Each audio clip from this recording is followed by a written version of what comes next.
ఇక పేదలపైకి చట్టవిరుద్ధంగా బుల్డోజర్ పంపుతున్న రేవంత్ సర్కార్ పెద్దలకు మాత్రం చుట్టంలా మారిందని బీఆర్ఎస్ వర్కింగ్ ప్రెసిడెంట్ కేటీఆర్ విమర్శించారు. సామాన్యుల ఇళ్లను నిర్దాక్షిణ్యంగా కూల్చివేస్తూ బడాబాబులకు మాత్రం నెలల తరబడి గడువులతో నోటీసులు ఇస్తున్నారని ఫైర్ అయ్యారు. ఇది రేవంత్ రాక్షస పాలనలో ప్రజలు గోసపుచ్చుకుంటున్న హైడ్రా తీరని దుయ్యబట్టారు.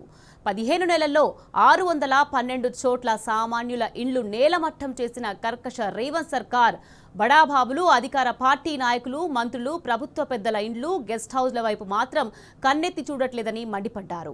ఇండ్లు కూల్చడమే ఇందిరమ్మ రాజ్యమా?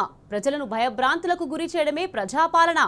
గరీబోంకో హటావో అనేది కాంగ్రెస్ సిద్ధాంతమా అని ప్రభుత్వాన్ని కేటీఆర్ నిలదీశారు. ఇవాళ ఉదయం 11 గంటలకు తెలంగాణ భవన్ వేదికగా హైడ్రా పేరిట హైదరాబాద్లో కాంగ్రెస్ సర్కార్ చేస్తున్న విధ్వంసం, అవినీతి అక్రమాలపై మాట్లాడుకుందామని తెలిపారు.